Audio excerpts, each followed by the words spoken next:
ഈ all India rank അനുസരിച്ചാണ് നമുക്ക് ഓൾ ഇന്ത്യ തലത്തിലുള്ള എയിംസ്, ജിപ്മർ, ESI കോട്ടകൾ, ഡീംഡ് അങ്ങനെയുള്ള എല്ലാ അഡ്മിഷനും കിട്ടുന്നത്. അപ്പോൾ അതിനൊരു ഏകദേശം കട്ട് ഓഫ് ഉണ്ട്. ഇപ്പോൾ കഴിഞ്ഞ നമുക്കറിയാം 660 മുകളിൽ കട്ട് ഓഫ് ഉള്ളവർക്കാണ് AFMC സെലക്ഷൻ കിട്ടിയത്. ഒരു ജനറലായിട്ടാണ് നമ്മൾ പറയുന്നത്. അപ്പം 720 തന്നെ ടാർഗറ്റാണ് എയിംസ് ഡൽഹി. ഈ പറഞ്ഞ all India rank AIIMS Delhi നമ്മൾ 50 പറഞ്ഞെങ്കിൽ ഇത് ഓൾ ഇന്ത്യ റാങ്ക് 300 അല്ലെ 250 ജിപ്മറിൽ വേണ്ടത്. അപ്പോൾ സെയിം തന്നെ നമുക്ക് ടാർഗറ്റ് ചെയ്യണം. അതുകൊണ്ട് കഴിഞ്ഞ തവണ 2024 676 മാർക്കായിരുന്നു കേരളത്തിലൊരു ഗവൺമെൻറ് MBBS സീറ്റ് ജനറൽ വിഭാഗത്തിന് കിട്ടിയത്. പക്ഷേ നമുക്ക് കേരളത്തിന് പുറത്ത് നമുക്ക് 15% സീറ്റുകൾക്കാണ് സാധ്യത. അതായത് 10,000-നടുത്ത് സീറ്റുകളുണ്ട്. ആ സീറ്റുകളിൽ 2024 651 മാർക്കായിരുന്നു ലാസ്റ്റ് മാർക്ക് വന്നത്. ഇപ്പോൾ നിങ്ങൾക്ക് കിട്ടുന്ന സ്കോറും നമ്മൾ ഈ പറയുന്ന ടാർഗറ്റുമായിട്ട് ഒരിക്കലും നിങ്ങൾ കമ്പയർ ചെയ്യരുത്. കാരണം നീറ്റ് 2025 സാധ്യതകളൊക്കെ അപ്പുറയാണ്. എല്ലാവരുടെയും പരീക്ഷ എഴുതി എല്ലാവരുടെയും OMR റെഡി ചെയ്യും. അല്ല അതിനകത്തൊരു തെറ്റ് വന്നു, അതിനകത്തൊരു വര വന്നു, അല്ലെങ്കിൽ റോൾ നമ്പർ എഴുതി തെറ്റിപ്പോയെന്ന് വിചാരിച്ച് ഒരാളുടെയും മാറ്റിവെക്കില്ല. ഈ വർഷത്തെ 2025 ഒരു സ്റ്റാറ്റസ് എന്തായിരിക്കും, ഈ വർഷത്തെ മാർക്കനുസരിച്ചുള്ള സാധ്യതകൾ എന്തായിരിക്കും എന്നുള്ളത് കൃത്യമായിട്ട് അവർ നമുക്ക് ഗൈഡൻസ് നൽകുകയും നമ്മളത് എല്ലാവരുമായിട്ട് ഷെയർ ചെയ്യുകയും ചെയ്യും.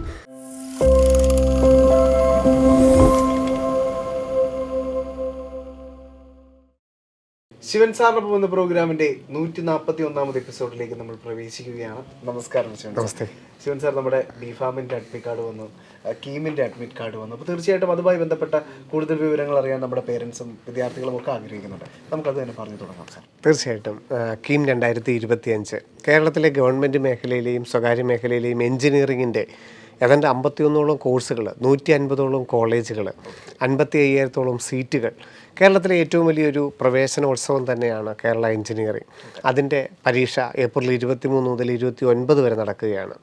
നമുക്കറിയാം ഓൺലൈൻ എക്സാമാണ്. ഫിസിക്സ്, കെമിസ്ട്രി, മാത്തമാറ്റിക്സ് ആണ് അതിൻ്റെ സബ്ജക്റ്റുകൾ. 3 സബ്ജക്റ്റും ഒരുപോലെ തന്നെയാണ്. ഫിസിക്സ് 45 ചോദ്യം, കെമിസ്ട്രി 30 ചോദ്യം, മാത്തമാറ്റിക്സ് 75 ചോദ്യം. അങ്ങനെ എഞ്ചിനീയറിങ്ങിന് മാത്രമായിട്ടൊരു പരീക്ഷയാണ്. ഇനി ബിഫാം മാത്രം അപേക്ഷിച്ചവർക്ക്, അല്ലെങ്കിൽ എഞ്ചിനീയറിംഗും ബിഫാമിനും അപേക്ഷിച്ചവർക്ക് ബിഫാമിന് മാത്രമാണ് ഇത്തവണ പരീക്ഷ. അതിന് ഫിസിക്സും കെമിസ്ട്രിയും മാത്രമേ ഉള്ളൂ. തുല്യ പ്രാധാന്യമാണ്. 1.5 മണിക്കൂർ മാത്രമേ എക്സാം ഉള്ളൂ. അങ്ങനെ ആ 2 പരീക്ഷയ്ക്കുള്ള അഡ്മിറ്റ് കാർഡുകളാണ് ഇപ്പോൾ വെബ്സൈറ്റിൽ വന്നിരിക്കുന്നത്. അഡ്മിറ്റ് കാർഡുകൾ ഡൗൺലോഡ് ചെയ്യുക. ഒരു ID പ്രൂഫ്, ഹോൾ ടിക്കറ്റോ ആധാർ കാർഡോ, അതും ഒരു പേനയായിട്ട് പോയി പരീക്ഷ എഴുതുക. നോർമലായിട്ട് നമ്മളൊരു എക്സാം സെൻറ്ററിൽ പോയിട്ട് ഒരു ഓൺലൈനായിട്ട് എക്സാം എഴുതുന്ന ഒരു ആംബിയൻസിൽ JEE നമ്മൾ എഴുതിയതാണല്ലോ, അതുപോലെ നമുക്ക് ആ എക്സാം എഴുതാം. തീർച്ചയായിട്ടും വലിയ സാധ്യതകൾ തന്നെയാണ്. ഞാൻ പറഞ്ഞു 55,000-ഓളം സീറ്റുകൾ ഏറ്റവും കുറഞ്ഞ ഫീസ് നിരക്കിൽ നമുക്ക് കിട്ടാനുള്ളതാണ് കേരള എഞ്ചിനീയറിംഗ്. കമ്പ്യൂട്ടർ സയൻസ് ഉൾപ്പെടെയുള്ള കാലഘട്ടത്തിലെ ഏറ്റവും പ്രധാനപ്പെട്ട പ്രോഗ്രാമുകൾ നമുക്ക് അതിൽ കൂടെ കിട്ടും. പിന്നെ നീറ്റ് മാത്രം എഴുതുന്ന വിദ്യാർത്ഥികൾ, അല്ലെങ്കിൽ നീറ്റ് മാത്രം ഫോക്കസ് ചെയ്യുന്ന വിദ്യാർത്ഥികൾക്ക് ഒരു എക്സ്പീരിയൻസ് ആണോ എന്ന് ചോദിച്ചാൽ, ഒന്ന് എക്സാം സെൻറ്ററിൻ്റെ ഒരു ആംബിയൻസ് കിട്ടും.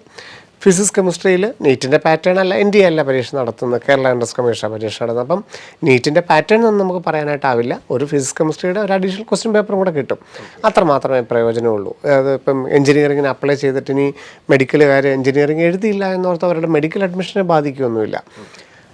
എഴുതുന്നത് തന്നെയാണ് നല്ലതെന്നാണ് നമ്മളുടെ അഭിപ്രായം. കാരണം അത്രയധികം സാധ്യതകളാണ്. ബിഫാമും അതുപോലെ തന്നെ. ബിഫാമിന് നമുക്കറിയാം 24-ാം തീയതി 29-ാം തീയതിയാണ് പരീക്ഷ.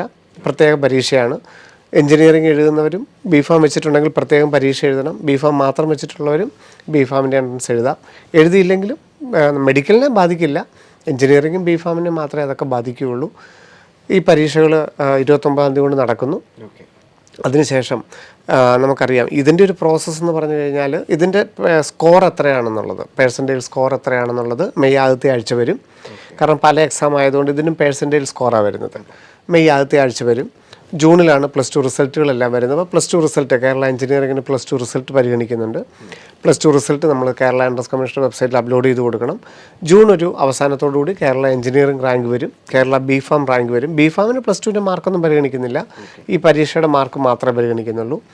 അങ്ങനെ സെപ്പറേറ്റ് 2 റാങ്ക് ലിസ്റ്റ് വരും. എന്നിട്ട് ജൂലൈയിൽ എഞ്ചിനീയറിങ്ങും മെഡിക്കലും ബിഫാമിൻ്റെ എല്ലാ അലോട്ട്മെൻറ്റ് കേരളത്തിൽ നടക്കുന്ന ഒരേ വെബ്സൈറ്റ് വഴി തന്നെയാണ്. സെപ്പറേറ്റ് ആയിട്ടായിരിക്കും, പക്ഷേ ഒരേ വെബ്സൈറ്റ് വഴി തന്നെയാണ്. നമുക്ക് ഇഷ്ടമുള്ളതിനകത്തൊക്കെ നമ്മുടെ പ്രയോറിറ്റി അനുസരിച്ച് നമുക്ക് ഓപ്ഷൻ കൊടുക്കാനായിട്ട് സാധിക്കും.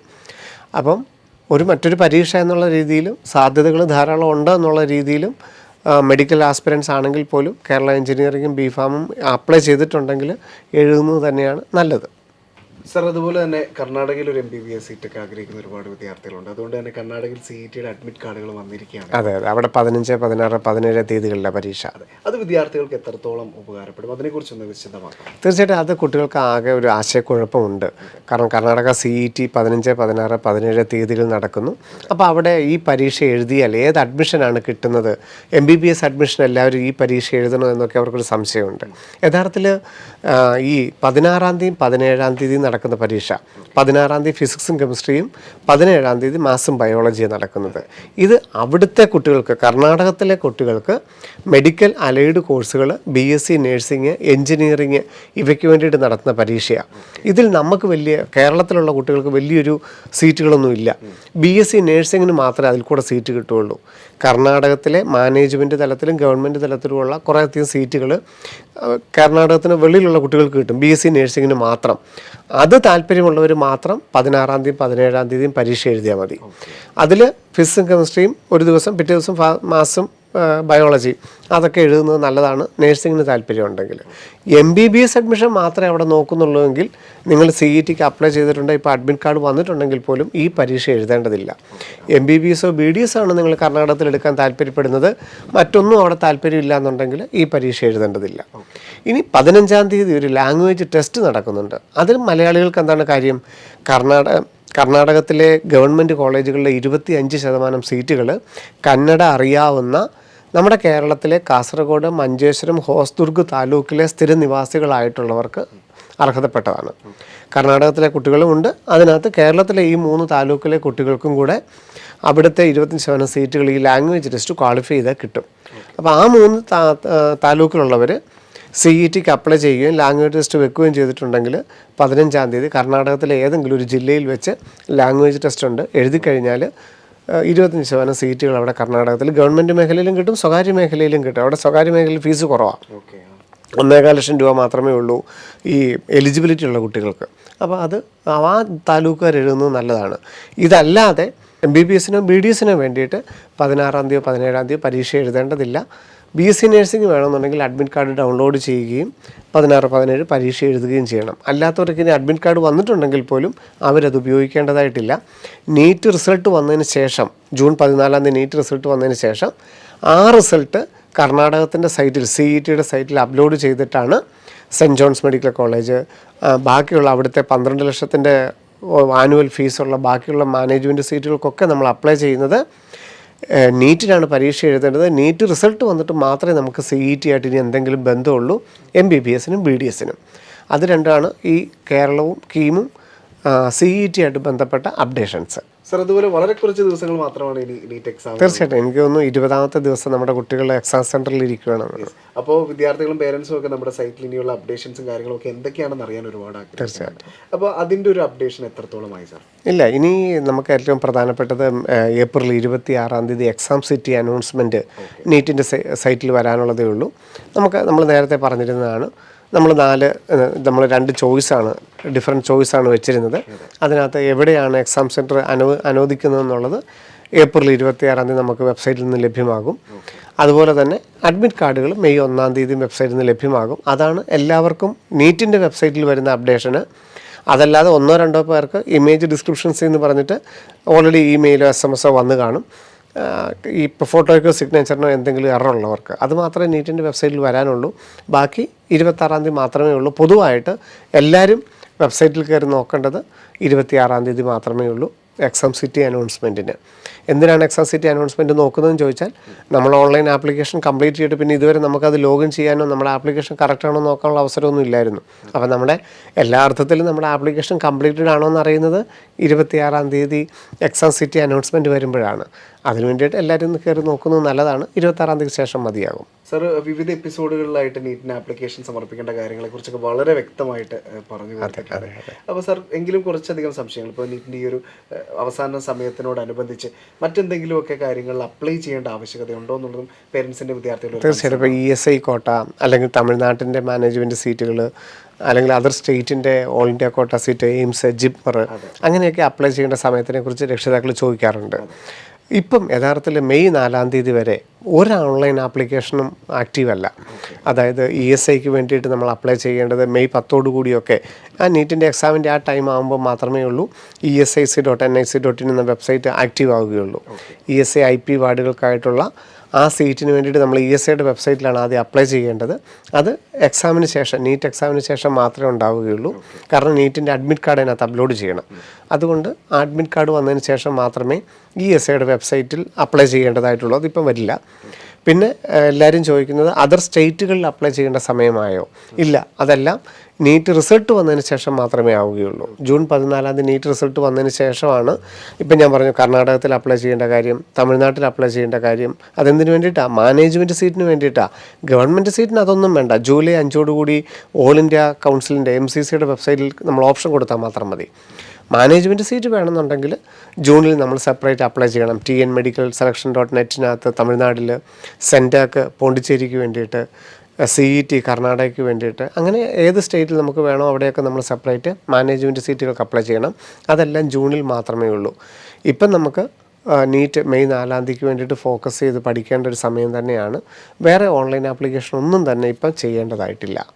Sir, NEET 2025 admit card May 1 വിദ്യാർത്ഥികൾക്ക് അതെ. ഈ വെബ്സൈറ്റ് വഴി തന്നെയാണ് neet.nta.nic.in എന്ന വെബ്സൈറ്റ് വഴി തന്നെയാണ് നമ്മൾ ആപ്ലിക്കേഷൻ നമ്പറും ഡേറ്റ് ഓഫ് ബർത്തും എൻ്റർ ചെയ്ത് അഡ്മിറ്റ് കാർഡുകൾ എല്ലാവർക്കും കിട്ടുന്നത്. അത് ഇമെയിൽ വഴി വരികയോ SMS വഴി വരികയോ ഒന്നും അല്ല ചെയ്യുന്നത്. വെബ്സൈറ്റിൽ നിന്ന് തന്നെയാണ് നമ്മൾ അഡ്മിറ്റ് കാർഡ് ഡൗൺലോഡ് ചെയ്യുന്നത്. ഒരു എക്സാമിന് പോകുന്ന വിദ്യാർത്ഥി എന്തൊക്കെ കരുതൽ ഈ അഡ്മിറ്റ് കാർഡ് പോലെ തന്നെ കരുതി വെക്കേണ്ടതായിട്ടുണ്ട്? ഇനിയിപ്പോൾ നമുക്ക് വളരെ കുറച്ച് ദിവസങ്ങൾ മാത്രമേ ഉള്ളൂ. 2 ആഴ്ച മാത്രമേ നമുക്ക് എക്സാമിന് വേണ്ടിയിട്ട് ഒരുങ്ങാനായിട്ടുള്ളൂ. അപ്പം എക്സാം ഹാളിൽ പോകുന്നതിന് നമുക്കറിയാം, നമ്മൾ നേരത്തെ എല്ലാം പറഞ്ഞിരുന്നതാണ്, അഡ്മിറ്റ് കാർഡ് പ്രധാനപ്പെട്ട കാര്യമാണ്. പിന്നെ നമ്മൾ അപ്ലൈ ചെയ്ത ഫോട്ടോ നമ്മളെല്ലാം തന്നെ നിങ്ങളുടെ സോഫ്റ്റ് കോപ്പികളെ കാണുകയുള്ളൂ. കാരണം ഓൺലൈൻ അപ്ലൈ ചെയ്യാൻ നമ്മൾ സോഫ്റ്റ് കോപ്പി ഉണ്ടായിരുന്നുള്ളൂ. അപ്പോൾ അതിൻ്റെ പ്രിൻ്റ് ഔട്ട് നമ്മൾ എടുത്ത് വെക്കണം.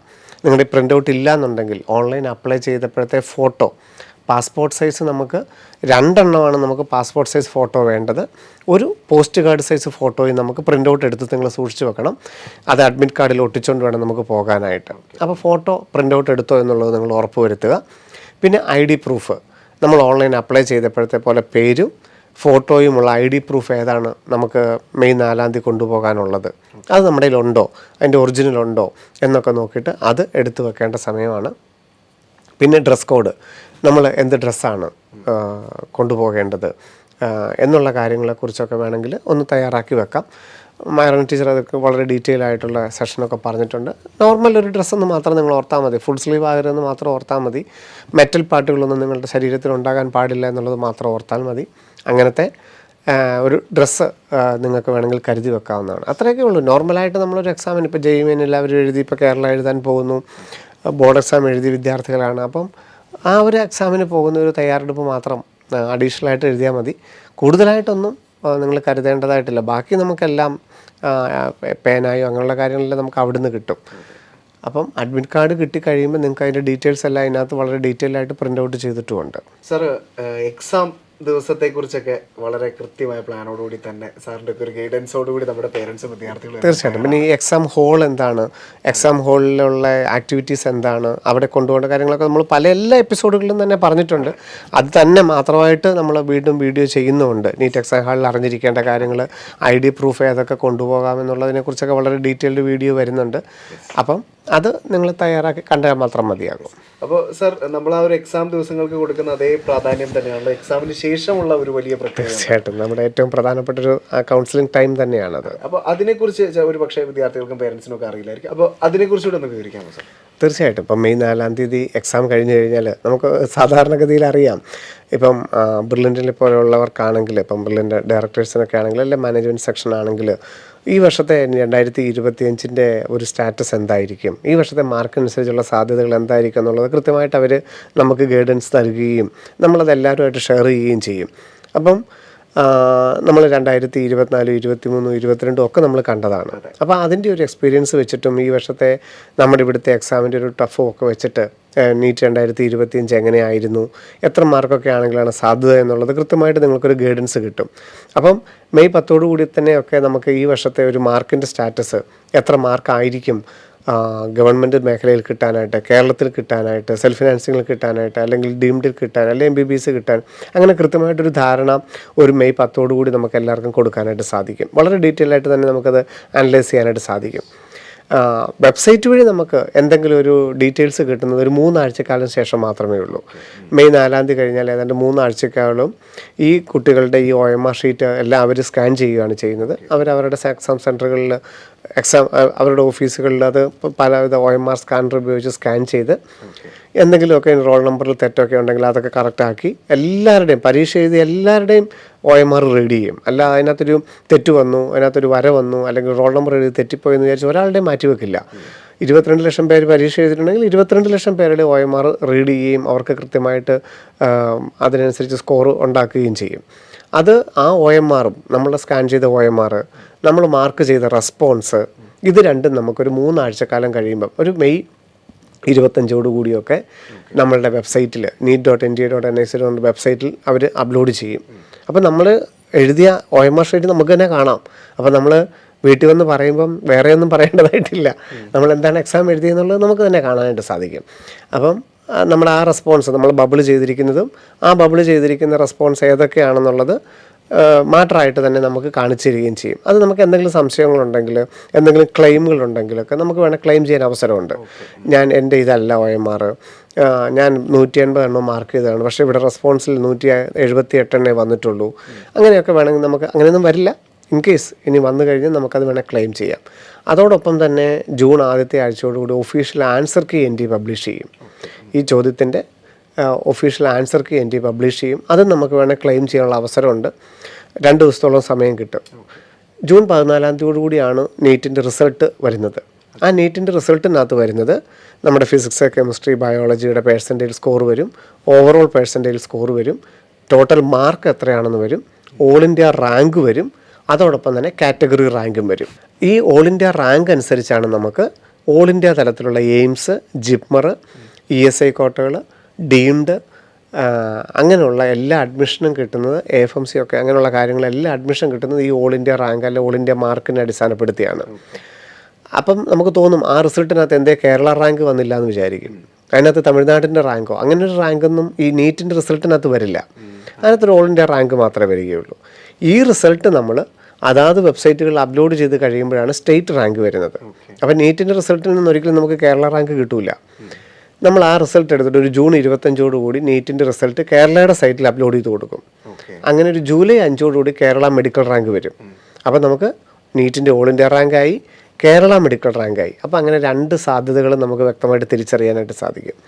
ജൂലൈ 10 കൂടിയൊക്കെ കൗൺസിലിംഗ് തുടങ്ങുകയും ജൂലൈ 25 കൂടിയൊക്കെ AFMCക്ക് പോകേണ്ട സമയം, ഓൾ ഇന്ത്യ കോട്ട വഴി എയിംസിലൊക്കെ അഡ്മിഷൻ എടുക്കേണ്ട സമയം, അങ്ങനെ ഓൾ ഇന്ത്യ തലത്തിലുള്ള അഡ്മിഷൻ ആ സമയത്താവും. സ്റ്റേറ്റിൻ്റെ അഡ്മിഷൻ ഒരു ആഗസ്റ്റ് മാസത്തോടു കൂടി സ്റ്റേറ്റിൻ്റെ അഡ്മിഷനെല്ലാം ആരംഭിക്കും. അപ്പം ഈ മെയ് 4 കഴിഞ്ഞ് കഴിഞ്ഞാൽ യഥാർത്ഥത്തിൽ മെയ്, ജൂൺ, ജൂലൈ എന്ന് പറയുന്ന കുട്ടികൾക്ക് അവധിക്കാലമാണ്. അവരുടെ ജീവിതത്തിലെ ഏറ്റവും വലിയൊരു അവധിക്കാലം എന്ന് വേണമെങ്കിൽ പറയാം. ഒരു MBBSനൊക്കെ അഡ്മിഷൻ എടുക്കുന്ന ഒരാളെ സംബന്ധിച്ചോളം പിന്നീട് എനിക്ക് തോന്നുന്നില്ല ഇത്രയും വലിയൊരു അവധി കിട്ടുമെന്നുള്ള കാര്യം. അപ്പോൾ കൃത്യമായിട്ട് ആർക്കാണെങ്കിലും, ഇപ്പോൾ MBBS എന്നല്ല ആർക്കാണെങ്കിലും തൻ്റെ യാത്രയെക്കുറിച്ചുള്ള കൃത്യമായിട്ടൊരു പ്ലാൻ ചെയ്യാനായിട്ടും ആവശ്യത്തിന് സമയമാണ് മെയ്, ജൂൺ, ജൂലൈ എന്ന് പറയുന്നത്.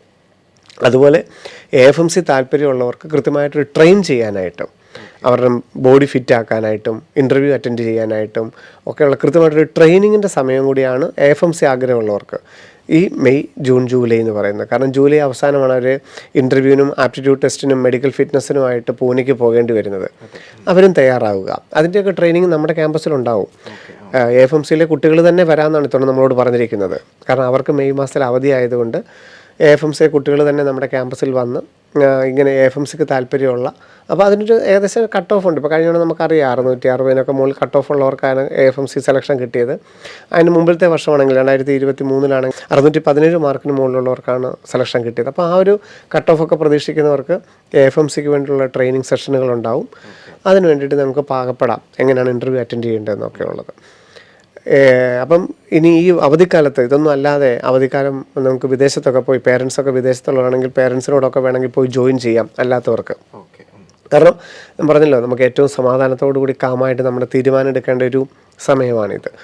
എന്നിട്ടൊരു ജൂലൈ ലാസ്റ്റോടു കൂടി തിരിച്ചെല്ലാവരും കേരളത്തിലെത്തണം. കാരണം ആഗസ്റ്റ് ആദ്യത്തെ ആഴ്ച തന്നെ എല്ലാവരും കോളേജുകളിൽ നേരിട്ട് ചെന്ന് ആദ്യത്തെ അലോട്ട്മെൻറ്റ് കിട്ടുന്നവർ കോളേജുകളിൽ നേരിട്ട് ചെന്ന് അഡ്മിഷൻ എടുക്കണം.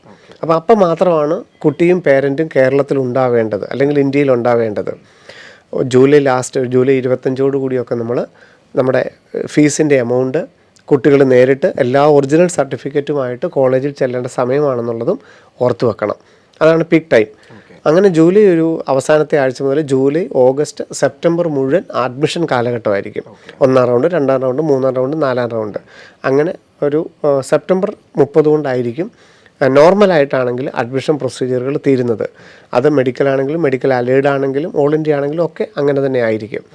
സെപ്റ്റംബർ 30 കൊണ്ട് അഡ്മിഷൻ്റെ ഏതാണ്ട് ഒരു 90% പൂർത്തിയാവുകയും ചെയ്യും. അപ്പോൾ ഇതാണ് ഇതിൻ്റെ ഒരു ഫ്ലോ ചാർട്ട് എന്ന് പറയുന്നത്. അപ്പോൾ നമുക്ക് നമ്മുടെ OMR കാണാം, ഒഫീഷ്യൽ ആൻസർ കീ കാണാം, ഓൾ ഇന്ത്യ റാങ്ക് കാണാം, കേരള മെഡിക്കൽ റാങ്ക് കാണാം. ഇനി നമുക്ക് കേരളത്തിൽ സാധ്യതകളില്ലെങ്കിൽ മറ്റുള്ള സ്റ്റേറ്റുകളിൽ മാനേജ്മെൻറ്റിനുണ്ടെങ്കിൽ അതിലൊക്കെ നമുക്ക് അപ്ലൈ ചെയ്യാം. അതൊക്കെ കൃത്യമായിട്ട് അവർക്കൊരു ഐഡിയ കിട്ടും. അപ്പം ഏകദേശം നമുക്കൊരു നീറ്റ് 2025 സാധ്യതകൾ അറിയാൻ സാധിക്കുന്നത് മെയ് 10 കൂടിയൊക്കെ ആയിരിക്കും, നമ്മുടെ മാർക്കിനെ അനലൈസ് ചെയ്തിട്ട്. ശിവൻ സാർ, അതുപോലെ നമ്മൾ രാജ്യത്തെ വിവിധ മെഡിക്കൽ കോളേജുകളിലേക്ക് യാത്ര നടത്തി. അതിൽ നമ്മൾ എയിംസ് ഡൽഹിയിൽ എത്തിയിരുന്നു. തീർച്ചയായിട്ടും അതിൻ്റെ കടിയിൽ ഒരുപാട് കമൻസ് വന്നിരുന്നത് ഞങ്ങൾക്ക് എങ്ങനെ എയിംസിൽ എത്താം, ഞങ്ങൾക്ക് തീർച്ചയായിട്ടും നമ്മുടെ ഹോസ്റ്റലുകളിലും നമ്മുടെ ക്യാമ്പസുകളിലുമുള്ള കുട്ടികൾക്ക് ഏറ്റവും അധികം ഈ വർഷം ഒരു മോട്ടിവേഷൻ ആയിരുന്നു നമ്മളുടെ ക്യാമ്പസ് ടൂറുകൾ. ഇപ്പോൾ ഏറ്റവും അവസാനം എയിംസ് ഭുവനേശ്വർ വരെ പോയിട്ട് വന്നിട്ടും കുട്ടികൾ ശരിക്കും ത്രില്ഡാണ്. ഞങ്ങൾക്ക് അടുത്ത വർഷം ഞങ്ങളെ കാണാനും വരണം. ആ ഒരു ഭയങ്കര ഒരു എനർജിക്ക് നമുക്കും അവർക്കും നമ്മുടെ ക്യാമ്പസിലുള്ള കുട്ടികൾക്കും അത് വളരെ ഇൻസ്പിറേഷൻ ആയിരുന്നു, പേരൻസിനും ഒക്കെ ആയിരുന്നു എന്നുള്ളത് നമുക്കൊത്തിരി സന്തോഷം തോന്നുന്നു. അപ്പോൾ അവരുടെ മനസ്സിൽ ഇപ്പോൾ ഉള്ളൊരു ചോദ്യമാണ്, ഞങ്ങൾക്ക് എയിംസിലേക്ക് എത്താൻ എത്ര മാർക്ക് വേണം? ആ ഒരു ചോദ്യത്തിന് എങ്ങനെ നമുക്ക് തീർച്ചയായിട്ടും നമുക്ക് നീറ്റ് 2025 ഏതാണ്ട് 20 ദിവസങ്ങളാണ് അവശേഷിക്കുന്നത്. അപ്പോൾ ഈ സമയത്ത് ഒരു മാർക്കിനെ കുറിച്ചൊക്കെ നമ്മൾ കൃത്യമായിട്ട് അനലൈസ് ചെയ്യേണ്ട ഒരു സമയമല്ല. പക്ഷേ ടാർഗറ്റിനെ കുറിച്ച് വേണമെങ്കിൽ നമുക്ക് 2024, 2023 നമുക്ക് എത്രയായിരുന്നു എന്നുള്ളത് നമുക്കറിയാം. ഇപ്പം 2024 എയിംസ് ഡൽഹി എത്തണമെങ്കിൽ 715, അതായത് ഓൾ ഇന്ത്യ റാങ്ക് 50-നകത്ത് വന്നാൽ മാത്രമേ നമുക്ക് എയിംസ് ഡൽഹിയിൽ എത്താൻ പറ്റുള്ളൂ. പക്ഷേ നിങ്ങൾ ഓർക്കുക, അവിടെയൊക്കെ റിസർവേഷൻ ഉണ്ട്. OBC reservation, SC ST reservation, PWD റിസർവേഷനൊക്കെ, അതിനൊക്കെ മാർക്കിന് വ്യത്യാസങ്ങളുണ്ട്. ഒരു ജനറലായിട്ടാണ് നമ്മൾ പറയുന്നത്. അപ്പം 720 തന്നെ ടാർഗറ്റാണ് എയിംസ് ഡൽഹി. ബാക്കിയുള്ള എയിംസുകൾ നമുക്കറിയാം 20 എയിംസുകളാണുള്ളത്. അപ്പോൾ ഏതെങ്കിലും ഒരു എയിംസിൽ എത്തണമെങ്കിൽ നമുക്ക് ഓൾ ഇന്ത്യ റാങ്ക് 4000-നകത്തെങ്കിലും വരണം. അപ്പോൾ 2024 പോലെയൊക്കെ ആണെങ്കിൽ 700 മാർക്കിനൊക്കെ എന്താണെങ്കിലും എത്തണം. 2023 പോലെയൊക്കെ ആണെങ്കിൽ 680 മാർക്കൊക്കെയാണ് ഏതെങ്കിലും ഒരു എയിംസിൽ സ്റ്റാൻഡേർഡുള്ള ഏറ്റവും ടോപ്പായിട്ടുള്ളൊരു എയിംസിൽ സീറ്റ് കിട്ടണമെങ്കിൽ ഒരു 680 നോർമലായിട്ട് ടാർഗറ്റ് ചെയ്യേണ്ടത്. തീർച്ചയായിട്ടും നമ്മളിപ്പം എല്ലാ ക്യാമ്പസുകളിലും പോയപ്പോൾ ആ ക്യാമ്പസുകളുടെ പ്രത്യേകതകൾ നമ്മൾ തിരിച്ചറിഞ്ഞു. എത്രത്തോളം പ്രൊഫഷണലിസം കീപ്പ് ചെയ്യുന്നവരാണ് എന്നുള്ളതൊക്കെ നമ്മൾ തിരിച്ചറിഞ്ഞതാണ്. അപ്പം അതാണ് 720 തന്നെയാണ് നമ്മൾ ടാർഗറ്റ് ചെയ്യേണ്ടത്. സർ, ഇനി നമ്മൾ എത്തുകയാണെങ്കിൽ ജിപ്മർ പോണ്ടിച്ചേരി. അവിടെ മലയാളി വിദ്യാർത്ഥികളെ കണ്ടാൽ തന്നെ ഇപ്പോൾ അത്രമാത്രം വല്ല ഗൂസ്ബംസ് ഒക്കെ നമുക്ക് തന്ന നിമിഷങ്ങളായിരുന്നു. ഭയങ്കര എനർജറ്റിക് ആയിരുന്നു കുട്ടികൾ. അപ്പോൾ ജിപ്മർ പോണ്ടിച്ചേരിയിലേക്ക് വിദ്യാർത്ഥികൾ കടന്നു ചെല്ലാൻ തീർച്ചയായിട്ടും എയിംസ് ഡൽഹി കഴിഞ്ഞ് കഴിഞ്ഞാൽ ഏറ്റവും കൂടുതൽ ആൾക്കാർ ഓപ്റ്റ് ചെയ്യുന്നത് ജിപ്മർ പോണ്ടിച്ചേരിയാണ്. കാരണം റിസർച്ച് ബേസ്ഡ് ആണെങ്കിലും ഹോസ്പിറ്റലിൽ വെച്ചിട്ടാണെങ്കിലും ഏറ്റവും അധികം സാധ്യതകളുള്ള ജിപ്മറിലാണ്. പിന്നെ ഈ PGക്കൊക്കെ ഏറ്റവും കൂടുതൽ സീറ്റുകളും അവിടെ റിസർവേഷനുണ്ട്. അപ്പം അതും ഈ പറഞ്ഞ പോലെ all India rank AIIMS Delhi നമ്മൾ 50 പറഞ്ഞെങ്കിൽ ഇത് ഓൾ ഇന്ത്യ റാങ്ക് 300 അല്ലെ 280 ജിപ്മറിൽ വേണ്ടത്. അപ്പോൾ സെയിം തന്നെ നമുക്ക് ടാർഗറ്റ് ചെയ്യണം. 715 അല്ലെ 710 തന്നെയാണ് ജിപ്മറിലും നമുക്ക് ടാർഗറ്റ് ചെയ്യേണ്ടത്. കാരണം അത്രയും ടോപ്പാണ്. അത് ഇനിയും ടാർഗറ്റ് ചെയ്യാനായിട്ട് സാധിക്കും വിദ്യാർത്ഥികൾക്ക്. ഓൾ ഇന്ത്യ റാങ്ക് ഒരു 300 ജിപ്മറിൽ പ്രവേശനം കിട്ടണമെങ്കിൽ വേണ്ടത്. അതുപോലെ തന്നെ ബാക്കിയുള്ള ഇപ്പോൾ നമ്മൾ പറഞ്ഞു ഭോപ്പാൽ, ഭുവനേശ്വർ ഉള്ള എയിംസുകൾ കിട്ടണമെങ്കിലും ഏതാണ്ട് ഈ ഒരു 1000-നകത്ത് തന്നെ ഓൾ ഇന്ത്യ റാങ്ക് 1000-നകത്തുണ്ടെങ്കിൽ മാത്രമേ എയിംസ് ഭുവനേശ്വർ, ഭോപ്പാൽ, ജോധ്പൂർ, ഋഷികേശ്, നാഗ്പൂർ പോലുള്ള ടോപ്പ് 5 എയിംസുകളിൽ സീറ്റ് കിട്ടാനുള്ള സാധ്യതയുള്ളൂ. അപ്പോൾ 700-ന് മുകളിൽ തന്നെ നമ്മൾ ടാർഗറ്റ് ചെയ്യേണ്ടതായിട്ട് വരും. സർ, അതുപോലെ തന്നെ കേരളത്തിലൊരു MBBS സീറ്റ് നമ്മുടെ ഇവിടെയുള്ള വിദ്യാർത്ഥികൾ ഭൂരിഭാഗവും സ്വപ്നം കാണുന്നത് അങ്ങനെയാണ്. അപ്പോൾ അതിൽ സ്കോറൊക്കെ എത്ര വേണം? നമ്മൾ ഈ സ്കോർ പറയുമ്പം ചിലർക്കെങ്കിലും ഒരു നിരാശ തോന്നാൻ ഇടവരുത്തും. കാരണം ഇപ്പോൾ അവർ നിൽക്കുന്ന സ്കോറുമായിട്ട് അവർ കമ്പയർ ചെയ്യും. ഒരിക്കലും അതൊരു അഭ്യർത്ഥനയും കൂടിയാണ്. രക്ഷിതാക്കളാണെങ്കിലും കുട്ടികളാണെങ്കിലും ഇപ്പം ഞങ്ങൾ മാർക്ക് പറഞ്ഞത് അനവസരത്തിലാണെന്ന് വിചാരിക്കരുത്. കാരണം ഇപ്പോൾ എനിക്ക് കിട്ടുന്നത് ഇപ്പോൾ 400 അല്ല 500 അല്ല 600 അപ്പോൾ എനിക്കിതൊന്നും കിട്ടില്ല, അല്ല 650 എന്ന് കിട്ടുന്നതിലെന്ന് വിചാരിക്കരുത്. കാരണം ഇപ്പോൾ 2024 നിങ്ങൾ നോക്കിക്കോളൂ, ഇവിടുത്തെ ഒരു ആവറേജ് സ്കോറിനേക്കാളും 70 മാർക്കോളം 80 മാർക്കോളം കൂടുതൽ കിട്ടിയിട്ടുണ്ട്. 2023 30-40 മാർക്കോളം കൂടുതൽ കിട്ടിയിട്ടുണ്ട്. അപ്പം ഇപ്പോൾ നിങ്ങൾക്ക് കിട്ടുന്ന സ്കോറും നമ്മൾ ഈ പറയുന്ന ടാർഗറ്റുമായിട്ട് ഒരിക്കലും നിങ്ങൾ കമ്പയർ ചെയ്യരുത്. കാരണം നീറ്റ് 2025 സാധ്യതകളൊക്കെ അപ്പുറയാണ്. പക്ഷേ നമ്മൾ എത്രത്തോളം ടാർഗറ്റ് ചെയ്യണം എന്നുള്ളത് മാത്രമേ നമ്മൾ ഉദ്ദേശിക്കുന്നുള്ളൂ. അത് ഇപ്പോഴത്തെ നിങ്ങളുടെ സ്കോറുമായിട്ട് കമ്പയർ ചെയ്ത് കഴിഞ്ഞാൽ അത് ശരിയാവുമെന്ന് എനിക്ക് തോന്നുന്നില്ല. നിങ്ങൾ എത്രത്തോളം മുന്നേറണം, മുന്നോട്ട് ചിന്തിക്കണം എന്നുള്ളത് മാത്രമേ നമ്മൾ ഉദ്ദേശിക്കുകയും ചെയ്യുന്നുള്ളൂ. കേരളത്തിൽ 12 ഗവൺമെൻറ് മെഡിക്കൽ കോളേജുകളാണുള്ളതെന്ന് നമുക്കറിയാം. ഏതാണ്ട് കഴിഞ്ഞ തവണ 2024 676 മാർക്കായിരുന്നു കേരളത്തിലൊരു ഗവൺമെൻറ് MBBS സീറ്റ് ജനറൽ വിഭാഗത്തിന് കിട്ടിയത്. അവിടെയൊക്കെ OBC വിഭാഗം, ഈഴവ വിഭാഗത്തിനൊക്കെ ധാരാളം മാർക്ക് കുറവ് മതിയായിരുന്നു. SC/ST വിഭാഗമൊക്കെ 520 മാർക്കാണെങ്കിലും ഗവൺമെൻറ് മേഖലയിൽ സീറ്റ് കിട്ടുമായിരുന്നു. അപ്പോൾ ഞാൻ പറഞ്ഞല്ലോ, PWD വിഭാഗമൊക്കെ ആണെങ്കിൽ അതിലും മാർക്ക് കുറവ് മതി. അപ്പം ധാരാളം കാറ്റഗറിക്ക് അനുസരിച്ച് മാർക്കുകൾക്കൊക്കെ വേരിയേഷൻ വരാം. ജനറൽ ആണെങ്കിൽ 676 മാർക്കായിരുന്നു കേരളത്തിൽ ഒരു MBBS സീറ്റ് കിട്ടിയ മാർക്കെന്ന് പറയുന്നത്. 2023 അത് 640 മാർക്കായിരുന്നു കേരളത്തിൻ്റെ കട്ട് ഓഫ് ആയിട്ട് വന്നത്. സർ, ഇന്ത്യയിൽ എവിടെയെങ്കിലും ഒരു MBBS എന്നൊരു സ്വപ്നം, അത് ഒരുപാട് പേർക്കുള്ളൊരു ആഗ്രഹമാണ്. MBBS എന്നുള്ള ലക്ഷ്യത്തോടെ തീർച്ചയായിട്ടും അത് അത്തരം ആഗ്രഹിക്കുന്ന വിദ്യാർത്ഥികൾ എവിടേക്ക്? നമുക്കറിയാം, നമുക്ക് ഗവൺമെൻറ് മേഖലയിൽ സീറ്റ് കിട്ടാനുള്ള സാധ്യത എന്ന് പറയുന്നത് കേരളത്തിലെ 100%, കേരളത്തിന് പുറത്തുള്ള സംസ്ഥാനങ്ങളിലെ 15% സീറ്റുകൾക്കാണ് നമുക്ക് ഗവൺമെൻറ് മേഖലയിലുള്ള സാധ്യത. അപ്പം നമുക്ക് ഇൻ കേസ് കേരളത്തിൽ കിട്ടിയില്ലെങ്കിലും കേരളത്തിന് പുറത്താണെങ്കിലും ഒരു ഗവൺമെൻറ് സീറ്റ് എന്ന് പലരും പറയാറുണ്ട്. പക്ഷേ നമുക്ക് കേരളത്തിന് പുറത്ത് നമുക്ക് 15% സീറ്റുകൾക്കാണ് സാധ്യത. അതായത് 10,000-നടുത്ത് സീറ്റുകളുണ്ട്. ആ സീറ്റുകളിൽ 2024 651 മാർക്കായിരുന്നു ലാസ്റ്റ് മാർക്ക് വന്നത് ജനറൽ വിഭാഗത്തിന്. 2023 അത് 610 മാർക്കായിരുന്നു. അതിനു മുമ്പ് 608 മാർക്ക് 588 മാർക്ക് വരെയൊക്കെ വന്ന വർഷങ്ങളുണ്ട്. അപ്പോൾ അത് ആ എക്സാമിൻ്റെ ഇതിനനുസരിച്ചിരിക്കും. അതാണ് ഞാൻ പറഞ്ഞത്, മാർക്ക് എന്നുള്ളത് നമുക്ക് ഏതാണ്ട് ഒരു മെയ് 10 കൂടിയൊക്കെ കൃത്യമായിട്ട് അറിയാനായിട്ട് സാധിക്കുകയുള്ളൂ. 2024 അത് 651 2023 610 മാർക്കുമായിരുന്നു ഇന്ത്യയിൽ എവിടെയെങ്കിലും ഒരു ഗവൺമെൻറ് MBBS സീറ്റിന് ജനറൽ വിഭാഗത്തിന് വേണ്ടി വന്ന മാർക്കെന്ന് പറയുന്നത്. സർ, അതുപോലെ തന്നെ ESI IP വാർഡ് എത്ര കോളേജ് ഉണ്ട്, എത്ര സീറ്റുകളുണ്ട്, അതിനെക്കുറിച്ചൊക്കെ നമ്മുടെ പേരൻസിനെയും വിദ്യാർത്ഥികളും ബോധവാന്മാർ. അച്ഛനും അമ്മയും ആരെങ്കിലും ഒരാൾ ESI പ്രൈവറ്റും ജോലിക്കാരാവുകയും അവർക്ക് ESI മെമ്പർഷിപ്പ് ഉണ്ടാവുകയും ചെയ്താൽ അവരുടെ മക്കൾക്കായിട്ട് 11 കോളേജുകളിൽ കേരളത്തിലെ കൊല്ലം ഉൾപ്പെടെ, തമിഴ്നാട്ടിലെ കോയമ്പത്തൂരും ചെന്നൈയും ഉൾപ്പെടെ, കർണാടകയിലെ ബാംഗ്ലൂരും ഗുൽബർഗയും ഉൾപ്പെടെ 11 കോളേജുകളാണ് ഇപ്പോൾ ഉള്ളത്. 10 കോളേജുകളും കൂടെ പുതിയതായിട്ട് വരുന്നുണ്ട്. ഈ 11 കോളേജുകളിൽ ഏതാണ്ട് 466 MBBS സീറ്റുകളാണുള്ളത്. 24,000 രൂപ മാത്രമാണ് വാർഷിക ഫീസ്. കഴിഞ്ഞ വർഷം അത് 55,000 ഓൾ ഇന്ത്യ റാങ്കിനാണ് തീർന്നത്. ഏതാണ്ട് 610 മാർക്കിന് അടുത്ത് വരെയൊക്കെയാണ് ESI വഴി ഒരു MBBS സീറ്റ് കിട്ടിയത്. 2023 അത് 550 മാർക്കായിരുന്നു. കഴിഞ്ഞ വർഷം അത് മാർക്ക് നമുക്കറിയാം, കട്ട് ഓഫ് കൂടുതലായിരുന്നു, 610 മാർക്ക് വരെയൊക്കെയാണ് കിട്ടിയത്. അപ്പോൾ ഓൾ ഇന്ത്യ റാങ്ക് നോക്കിയാൽ മതി, 55,000 ഓൾ ഇന്ത്യ റാങ്ക് വരെയൊക്കെയാണ് 11 കോളേജുകൾ മാത്രം ഉണ്ടായിരുന്നപ്പോഴും ESI വഴി MBBS സീറ്റ് കിട്ടിയത്. ഈ വർഷം അതിന് സീറ്റുകൾ നന്നായിട്ട് കൂടുന്നുണ്ട്. അപ്പം നന്നായിട്ട് വേരിയേഷൻ വരികയും ചെയ്യും. അപ്പോൾ ESIയുടെയൊക്കെ ആപ്ലിക്കേഷൻ മെയ് 4 ശേഷം മെയ് 10 കൂടിയൊക്കെ മാത്രമേ ആരംഭിക്കുകയുമുള്ളൂ.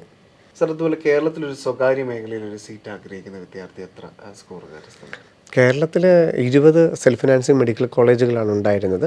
കഴിഞ്ഞ തവണ ഏതാണ്ട് 8 ലക്ഷം രൂപയായിരുന്നു ആവറേജ് ഫീസ്. നമുക്ക് 10 ലക്ഷത്തിനടുത്ത് ചിലവ് വരുമായിരുന്നു. 2 ലക്ഷം രൂപ നമുക്ക് ഫുഡ് ആൻഡ് അക്കോമഡേഷൻ ഉൾപ്പെടെ ചിലവ് വരുമായിരുന്നു. ഈ വർഷം ഏതാണ്ട് 9 ലക്ഷത്തിനടുത്തായിരിക്കും ഫീസ് വരിക.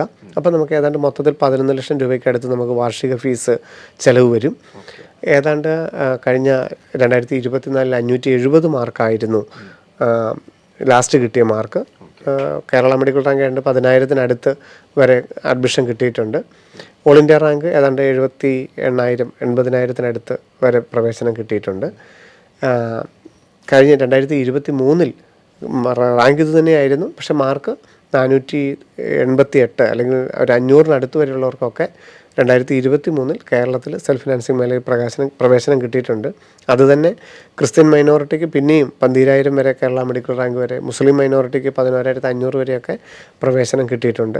EWS കാറ്റഗറിക്ക് 15,000 വരെയുള്ളവർക്കും പ്രവേശനം കിട്ടിയിട്ടുണ്ട്. അപ്പം ഞാൻ ഉദ്ദേശിച്ചത്, ഇത് നിങ്ങളുടെ ഇപ്പോഴത്തുള്ള മാർക്കുമായിട്ട് ഒരിക്കലും നിങ്ങൾ കമ്പയർ ചെയ്യരുത്.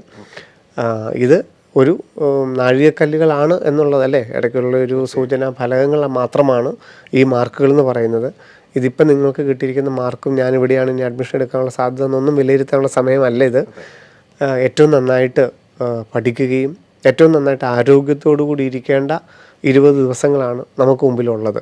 അതിൽ അവനവനെ വിശ്വസിക്കുന്ന എത്രത്തോളം, സെൽഫ് കോൺഫിഡൻസ് എത്രത്തോളം നിങ്ങൾക്ക് നിങ്ങളെ തന്നെ ബൂസ്റ്റ് ചെയ്യാനായിട്ട് സാധിക്കുമോ, അവിടെയാണ് നമ്മുടെ ഇനി നമ്മൾ പ്രകടമാക്കേണ്ട ഒരു പ്രധാന ഘടകം അല്ലേ.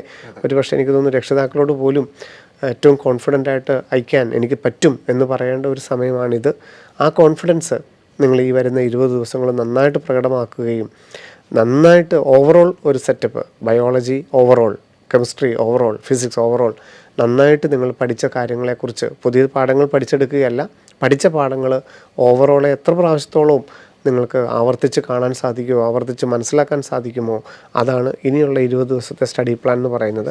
അങ്ങനെയാണ് നമ്മൾ മെയ് 4-ാം തീയതി എക്സാം ഹാളിൽ എത്തേണ്ടത്.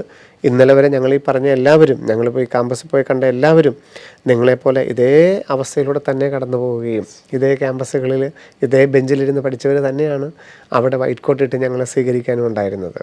ഒരുപാട് വിദ്യാർത്ഥികൾക്കും മാതാപിതാക്കൾക്കും ആശ്വാസം ലഭിക്കുന്ന ഒരു എപ്പിസോഡായിരുന്നു ഇത്. കാരണം തീർച്ചയായിട്ടും അവരുടെ മനസ്സിലൊക്കെ ഒരുപാട് സംശയങ്ങളും കൺസേണും ഒക്കെ ഉണ്ടായിരുന്നു. ആപ്ലിക്കേഷനെ കുറിച്ചും എന്തൊക്കെ ചെയ്യണം, ചെയ്യാതിരിക്കേണ്ട, അല്ലെങ്കിൽ മറന്നു പോകരുത് എന്നൊക്കെ ഉള്ള ഒരു കൺസേൺസ് ഉണ്ട് എപ്പോഴും. അതിനുശേഷം എക്സാമിന് ശേഷം എന്തൊക്കെ കാര്യങ്ങൾ ചെയ്യണം എന്നുള്ള കാര്യങ്ങളെ കുറിച്ചൊക്കെ വളരെ വ്യക്തമായിട്ട് ശിവൻ സാർ ഇന്നത്തെ എപ്പിസോഡിൽ നമ്മളോട് പങ്കുവച്ചു. കൂടാതെ നിങ്ങളുടെ ശ്രദ്ധയിൽ ഒരു കാര്യം കൂടി പെടുത്താണ്, മറ്റൊന്നുമല്ല, തീർച്ചയായിട്ടും ഒരു എക്സാം ഹാളിൻ്റെ ആംബിയൻസ് എങ്ങനെയായിരിക്കും, എക്സാം ഹാളിൽ നടന്നതിന് ശേഷം എന്തൊക്കെ കാര്യങ്ങളായിരിക്കും ആ ഒരു എക്സാം ഹാളിൽ നടക്കുക, ഞങ്ങളുടെ കുട്ടി എത്രത്തോളം സുരക്ഷിതമായിട്ടാണ് എക്സാം ഹാളിലേക്ക് പ്രവേശിക്കാൻ പോകുന്നത് എന്ന് ഒക്കെ ബന്ധപ്പെട്ട് ചെറിയ ചോദ്യങ്ങളൊക്കെ നിങ്ങളുടെ മനസ്സിൽ ഉണ്ടായിരിക്കാം. അതിന് വ്യക്തമായ മറുപടിയുമായി വളരെ ഡീറ്റെയിൽഡ് ആയിട്ടൊരു വീഡിയോയുമായിട്ട് ശിവൻ സാർ വരുന്നുണ്ട്. അപ്പോൾ തീർച്ചയായിട്ടും നമ്മുടെ ഈ ഒരു പ്രോഗ്രാമിനെ അല്ലെങ്കിൽ ബെർലിൻ്റെ ചാനലിനെയൊക്കെ ഏറ്റെടുക്കുന്ന ഒരുപാട് വിദ്യാർത്ഥികളും പേരൻസും ഒക്കെ ഉണ്ട്. അപ്പോൾ തീർച്ചയായിട്ടും നിങ്ങൾ എല്ലാവരും ആ വീഡിയോ കാണണം. കാരണം അത് കാണുമ്പോൾ നിങ്ങൾക്ക് മനസ്സിലാവും എന്താണ് ഒരു എക്സാം ഹാളിൽ സംഭവിക്കുന്നത്. ഏറ്റവും സിമ്പിളായിട്ട് ചുമ്മാ നമുക്ക് ഏറ്റവും അവിടെ ഒന്നും നിങ്ങൾ പേടിക്കേണ്ടതായിട്ടില്ല. ഫ്രിസ്കിങ്ങിനെയോ ചെക്കിങ്ങിനെയോ നമ്മൾ സാധാരണ ബോർഡ് എക്സാം എഴുതിയ പോലെ, JEE എഴുതിയതുപോലെ, അല്ലെങ്കിൽ കേരള എഞ്ചിനീയറിംഗ് ഒക്കെ എഴുതാൻ പോകുന്ന പോലെ തന്നെയുള്ള ഒരു മാനസികാവസ്ഥയിൽ തന്നെ പോയി നീറ്റ് എക്സാം എഴുതണം. കാരണം ആ ഒരു ദിവസത്തെ കോൺഫിഡൻസ്, ആ ഒരു ദിവസത്തെ നിങ്ങളുടെ പെർഫോമൻസ് നീറ്റിന് ഒത്തിരി വലിയൊരു ഘടകം തന്നെയാണ്. യഥാർത്ഥത്തിൽ അവിടെ ഒന്നും നിങ്ങൾ ഭയപ്പെടേണ്ടതായിട്ടില്ല എന്നുള്ളത് നമുക്ക് കാണിക്കാൻ വേണ്ടി മാത്രമാണ് നിങ്ങളവിടെ കൂടുതലായിട്ട് എന്തെങ്കിലും ഉണ്ട്, നിങ്ങൾക്ക് NTA-യുടെ അല്ലെങ്കിൽ ഇൻവിജിലേറ്ററിൽ നിന്ന് നിങ്ങൾക്ക് പേടിക്കേണ്ടതായിട്ട് എന്തെങ്കിലും ഉണ്ട് എന്ന് വിചാരിക്കുന്നുള്ളവർക്ക് ഒരു മറുപടിയാണ്. അവിടെ ഒന്നുമില്ല. ബാക്കിയുള്ള എക്സാം പോലെ തന്നെ ഏറ്റവും ഈസി ആയിട്ട് നമ്മൾ 11:30 അവിടെ ചെല്ലുന്നു, 1:30 മുമ്പായിട്ട് നമ്മൾ എക്സാം ഹാളിൽ കയറുന്നു, നമ്മുടെ റോൾ നമ്പർ നോക്കി നമ്മുടെ റൂമിലിരിക്കുന്നു, നമുക്ക് ക്വസ്റ്റ്യൻ പേപ്പർ തരുന്നു, നമ്മൾ പരീക്ഷ എഴുതുന്നു, തിരിച്ചു പോരുന്നു. ആ ഒരു ഇത് മതി, ആ ഒരു മൂഡാണ് നമ്മൾ ക്രിയേറ്റ് ചെയ്യേണ്ടതെന്നുള്ളൊരു ഓർമ്മപ്പെടുത്തൽ മാത്രം. അപ്പോൾ 100% ഫിയർലെസ് ആയിട്ട് ഒരു വിദ്യാർത്ഥിക്ക് നീറ്റ് എക്സാം ഹാളിലേക്ക് മെയ് 4-ാം തീയതി കയറാൻ പറ്റും എന്ന് ഉള്ളൊരു കോൺഫിഡൻസ് നൽകുന്നൊരു വീഡിയോ ആണ്. സോ ആരും സ്കിപ്പാക്കരുത്. അപ്പോൾ ഒരുപാട് മലയാളി പ്രേക്ഷകരാണ് ലോകമെമ്പാടും വരുന്നത് ഞങ്ങൾ ഇന്ന് കേട്ടുകൊണ്ടിരുന്നത്. എല്ലാവർക്കും ഹൃദയം നിറഞ്ഞ നന്ദി. നമസ്കാരം. Brilliant Study Center, India's #1 coaching center for NEET and JEE.